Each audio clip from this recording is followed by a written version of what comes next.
As much as analytics have kind of taken away the magic of sports, there are still some players that have this mysterious it factor. And what I mean by an it factor is it's a combination of, unwillingness to back down and ability to come up big in the biggest moments. And I think when you look at a guy that has those two qualities, I think Jiri Kulich is one of those guys. Historically, most rookies get a slow introduction to the NHL. Some time on the bottom lines, maybe a bit of time on the power play, but most rookies don't end up centering a top NHL line with a 40-goal scorer on one wing, facing off against top players in the league on a nightly basis.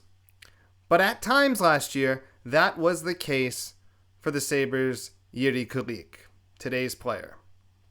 Due to injuries to Joshua Norris and Jordan Greenway, Kulich was forced into top 6 time last year, in a year where he had struggled to even crack the roster going into the season. And while that very well could have been a disaster, Kulich managed to hold his own. But now, going into 2025-26, there's a bit of a debate as to what his role should be on this year's team.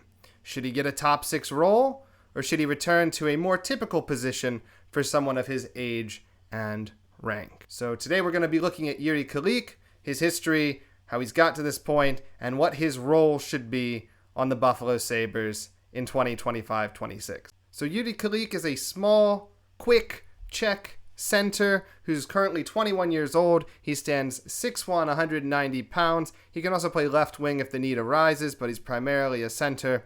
And he's had a very accelerated development, as a lot of European players do. In fact, when he was only 17, his 18-year-old season in 2021-22, he was playing at the top level professionally in his native country. In 21-22, while playing in the top level of the Czech League, he played in 49 games, put up 9 goals, had 5 assists for 14 points, and had a plus-minus of +7. And so while clearly not tearing up the league offensively, I think the statistics are impressive for a undersized 17-year-old kid playing in a full professional league. And particularly the +7 shows up, showing that he could make defensive contributions in that league. In that same year, he would also make his debut at the World Juniors, playing for the Czech national team. And in that tournament, he scored 2 goals, had 6 assists, and 8 points across 7 games, en route to a 4th place finish. I think that, more so than his time in the professional league, was more representative of his ability, right? As a 17-year-old, he's averaging a point per game at a tournament where a lot of his competition were players who were up to 3 years older than him. And I think that professional experience mixed with that upside that he showed in that tournament, along with his great skating ability and kind of his overall just tenacity and maybe personality, is what led the Sabres to pick him 28th overall in the 2022 NHL draft at the end of the first round. And so right away, Kulich would report to North America, he would report to the Rochester Americans, and he would try to learn the North American game in 2022-23. And immediately in his first season, he would excel offensively. In 62 games for the Americs that year, he scored 24 goals, had 22 assists, and had 46 points. But his plus-minus was -7, indicating he had some growing to do defensively. And overall, he was clearly still adapting to the physical challenges apparent in North American professional hockey. That year, in the end of 2022, the start of 2023, he would make another World Junior appearance. This one was more sterling than his last, as he would score 7 goals in 7 games and add 2 assists as he steered the Czech team all the way to the gold medal game, where they would fall in overtime against Canada. But a tremendous performance, and I think something that really, if people weren't paying attention to him before, people were paying attention to him after that tournament. And then in the 2023 Calder Cup playoffs for Rochester, he would score 7 goals and have 4 assists in 12 games, which would help lead the team to an Eastern Conference Finals appearance, where they would ultimately be defeated by the eventual Calder Cup champion Hershey Bears. So in tournament playoff games, Kulich was very good. In 2022-23, between the World Juniors and the Calder Cup playoffs, Kulich had 14 goals, 6 assists, 20 points over 19 games. So over a point per game he's putting up in the biggest situations, in tournament play or in the AHL playoffs. He's a point-per-game player. It says a lot for his clutch factor right there. He would be back in Rochester in 2023-24, this time to serve as the center of the Americ's top line. And he would post very similar offensive numbers to the previous season. He would score 3 more goals, putting up 27 goals, and have 4 fewer assists, putting up 18 assists for a total of 45 points over 57 games. But overall, he improved his plus-minus to +2, which indicates he had kind of improved his defensive game a bit. And he also made a final World Junior appearance that season. In the 2024 World Junior Tournament, he scored 6 goals and had 6 assists over 7 games, as the Czech team would stun Canada in the quarterfinal, but ultimately bow out to Sweden and have to settle for a bronze, winning the bronze medal game. In the 2024 Calder Cup playoffs, Kulich struggled for the first time to make an impact in a tournament or postseason situation, as he only tallied 2 assists as the Americs were knocked out by Syracuse in the first round. This year was the year he also made his NHL debut, as he played a single game for the Sabres and recorded nothing in that game. Heading into last season, Kulich had his first true opportunity to break into the NHL. Now 20 years old, the Sabres no longer had to worry about voiding the slide years on his entry-level deal, which would have been voided if he had played more than 10 games in the NHL. They would have had to start his entry-level contract at that point. But now at 20, they could start it on time, so they weren't worried about that anymore, and they could actually give him a real chance to make the roster. And he actually did make the roster out of camp, but he was, unfortunately for him, scratched in the opening game, which was played in his home country.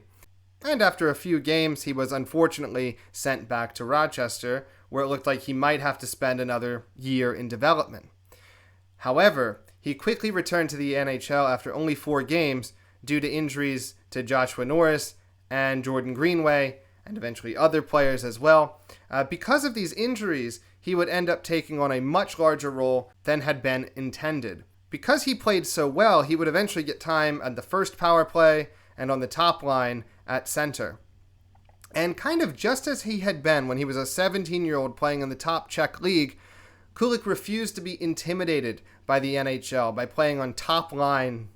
And in 62 games with the Sabres, he scored 15 goals, 9 assists for a total of 24 points, and he was able to manage a plus-minus of only -4, which, for a rookie playing kind of top 6 minutes in the NHL, -4 is not that bad on a bad team. It showed he has some defensive responsibility to him as well. His relative advanced metrics were also positive across the board, which is very rare and very impressive in a first-year player. At the conclusion of the NHL season, he was sent down to Rochester to get some playoff experience with the Americs, and in their playoff run, he would put up 2 goals, 6 assists over 8 games before the Americs were bumped out by Laval in the second round. So to this point, Jiri Kulich has shown, I think, enough over his young career to make Sabres fans very excited about his prospects.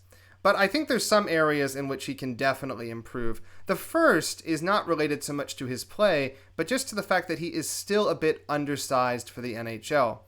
6'1" is a fine height, but the 190 means he's going to get beat around, and it also means he's going to be susceptible to injury. So he isn't by any means too small to be an effective NHLer, but you'd like to see him add some meat, bulk up a little bit, just so that he can be a bit more physical and he can kind of survive a bit more easily at the NHL level. Particularly, I think this is important on a team like the Sabres. The Sabres don't have a lot of physicality top to bottom. They have a few players who can be physical, but for the most part, they have a lot of good skating, not so big players. And so in that situation where you don't have a lot of guys who are going to be able to protect you, you have to protect yourself or be able to protect yourself. And putting some size on is one of the ways that you can do that. You want to be able to hold up over an 82-game season. I think that's a big challenge, but I think that's something that Kulich can aspire to this year. The other point of concern for me relates to his possession score. Last year, Kulich had 15 takeaways against 33 giveaways, so his possession change score was -18. I mean, obviously that's not good, but it's not so egregious as long as a top 6 forward, he is producing offensively. But you would like to see him be more neutral in this category, especially as he may be moving to a bottom 6 role this season. And ultimately, I think it is in Kulich's best interest to spend a season primarily as a bottom 6 forward. I want to give him the opportunity to settle in more at the NHL level and learn more about what it takes physically to play at the top level. I also think if he can get some consistency with his line mates without the pressure of being on a top line every night, he might be able to develop a level of comfort at the NHL level, which will help turn him into a more offensively productive player. I think long term he could be a 20, 25, 30 goal scorer at the NHL level, but it's going to depend a lot on his ability to hold up physically. And so he's going to have to learn how to take those hits, how to give those hits, and how to play smart. The best place to do that is on the bottom 6. And I also think having him on the bottom 6 will increase the potency of that group as well. But I think the best quality of Kulich is not one that can be measured by stats or weight. And I think that's his ability to not be intimidated by anything. Like, we can see that quality when he was playing as a 17-year-old in the top professional league in his country. We could see that last year when, having only one game of NHL experience, he gets thrust into these pretty sizable roles on an NHL team. And he holds up very well in those situations. He doesn't shirk. He doesn't shy away. He goes out there and he finds ways to contribute. And I think that's something that's really respectable, and it's something not a lot of players have. It's a kind of internal grit. Even if he's not the grittiest player physically right now, he has that kind of internal grit, that internal toughness and endurance and confidence to be able to hold up in very difficult situations. And that is something that you cannot teach. That is something that someone has internally. So that is one of those intangibles they talk about that are necessary for a player to be successful and for a team to be successful. And I think as he gets older, I think he has the potential to be a good leader as well because of that quality, if he can help kind of export it to other players. The other point that is also internal that can't be coached or taught is his clutch factor. The fact that he has always had his best performances in postseason or tournament play. He's a point-per-game player in the postseason or in tournament play.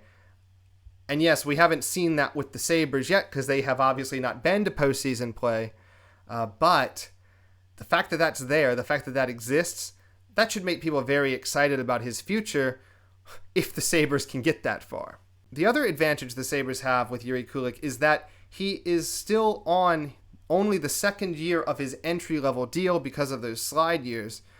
So they still have a year to play with as far as being intentional with his development. They don't have to push him to have his best season. And ultimately, I think that's a good thing because he still needs a little polishing.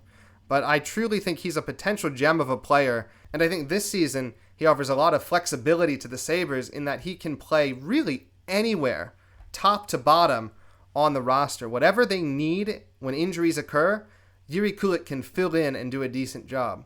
But for his overall development, I'd like to see him get some consistency on that third line and maybe at times get some power play time as well would be, I think, the best thing for his development. But I don't think he needs, as only a 21-year-old, to take on such a massive role as he had to last year. The fans might want to see what he can do with that role and maybe more extended time and more extended minutes, but I don't think it's the best thing for his development, especially when I think we'd want to put him in a situation where he can have a lot of success. So I think the best thing for his development is basically to stay in the bottom 6 with some occasional special teams work, kind of just get him the full experience, try to get him through a full season, help him grow up a little more physically, and then I think next year you're ready to unleash him on the league at large. So that's Jiri Kulich. Thank you very much for watching. What do you think about him? Do you think he should be on the top 6 this year? Do you think he earned that with his performance last year? Or do you think he should be a bottom 6 forward for the Sabres this year? What's your thoughts about the roster in general? Like, how would you line up the centers 1, 2, 3, 4? I'd love to hear your thoughts. So if you have a thought, please leave a comment down below. So once again, thank you all so much for watching. As always, go Sabres. Bye-bye.